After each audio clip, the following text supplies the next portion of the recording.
In other countries around the world, if you're under the age of 21, you can drink alcohol. And some countries don't even have an age limit. But in America, you have to be 21 to buy alcohol. You can go to war and die for your country when you're 18, and you're also able to vote and buy cigarettes, but you can't buy alcohol. I believe that America must lower the drinking age. One of the main causes of the drinking age being set to 21 is teenagers were getting into car accidents after getting drunk. I'm not really trying to say driving under the influence should be legal or anything like that, but what I'm saying is there should be more government programs to educate and prevent people from driving intoxicated. More and more people under the age of 21 are experiencing alcohol. A survey released by the Texas Commission on Alcohol and Drug Abuse found that by the time Texas teenagers are seniors in high school, more than 80% of the teens admit to having some experience with alcohol. The same study found that students say it's easier to get beer, wine, or liquor. Texas is a zero-tolerance state for underage drinking, and it has some of the strictest penalties for underage drinking. And if 80% of teenagers in Texas have had experience with alcohol, that tells me that the campaign against underage drinking and zero-tolerance programs are not working. Teens are going to be drinking no matter what, and I believe that maybe it should go towards programs or educating teens about alcohol so they can make informed decisions about drinking. The program now that educates people under the age of 21 about alcohol, these programs are being implemented in colleges around the country and are about the choices of using alcohol. At the University of Virginia, I found out that they are taking more of an old-fashioned approach to educating college students about alcohol use. They are using two and an hour courses in class rooms called choices. They are voting hard results from this program. A total of 75% of participants said they plan to reduce how much they drink in the future, while 85% indicate they had spoken to a friend. If these programs have high success rates, I think these programs should be put in high schools as well.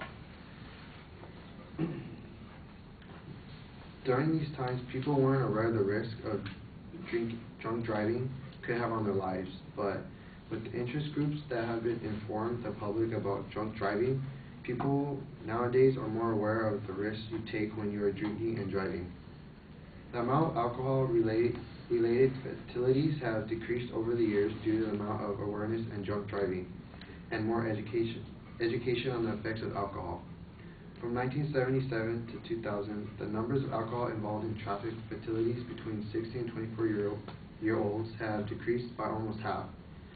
In 1977, there was 7,327 alcohol-involved traffic deaths between 16 and 24 years old. In 2000, the number has decreased 3,568.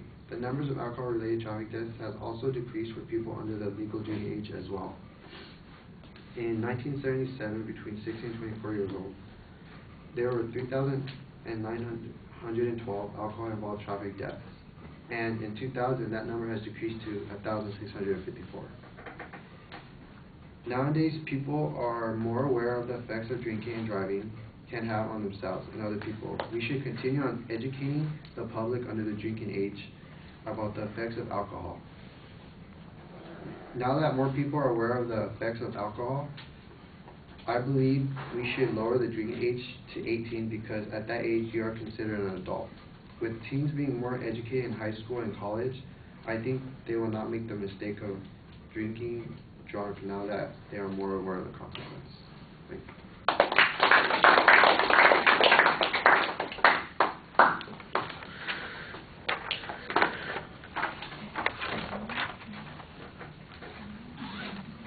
Marco, what did you think? He gave great statistics, and he tried to give a solution at the end. He gives good comparison, like to the army. If you go to war, we can drink, and the examples like Texas and stuff. But it looks like he's just reading off the paper and just like no eye contact with us. And so overall, it was pretty good.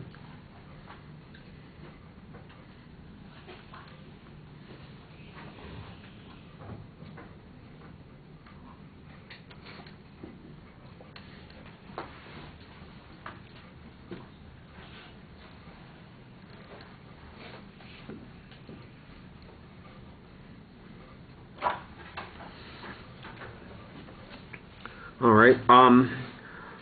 I thought that you had a clear statement at the beginning of what your point was, and you had some nice facts to get us started with. You need to lay out the structure more for us, and it was hard to follow the internal body of the speech because it just is a lot of information that you're presenting, and it doesn't seem like it's automatically building towards some position. I'm wondering, for example, as I'm listening to the argument, why it is that we have to lower the drinking age in order to have all these education programs that are so successful. Why do we have to do both things? If the education programs are successful, let's put them in the high schools, like you said, and let's discourage people from consuming too much alcohol, also by prohibiting its consumption there.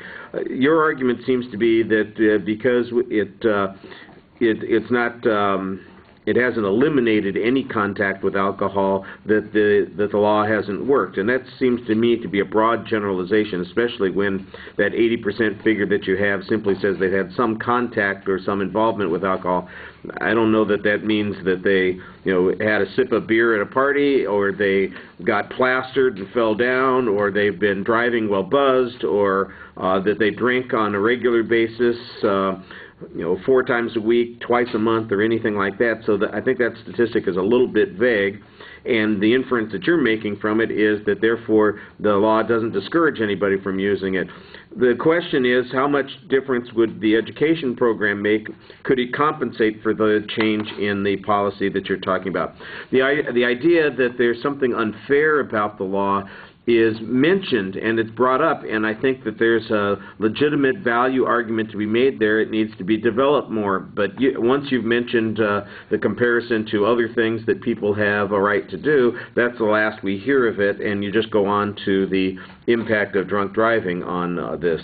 On the presentation issues, yeah, there's a lot of reading, there's not enough variety.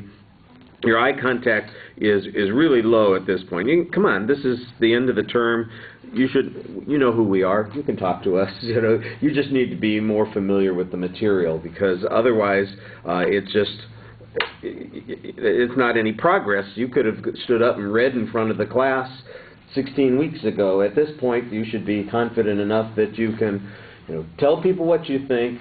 Look down occasionally for the information, but make your argument to the audience and engage us while you're speaking to us. And I just think that that's missing. There's not enough of that. And I don't remember if it was this class or some other class, we had the same mispronunciation of a word that I mentioned before, and I don't know if it was fatalities got turned into fatalities, and it's just a weird way of hearing it. And so if it wasn't in this class that I mentioned it before, I'll mention it to you now. Was it? Do you guys remember it? Okay, so we had a repeat, so that should be one that you should really slap your hand over, because dang, we've done this one before. Okay, thank you.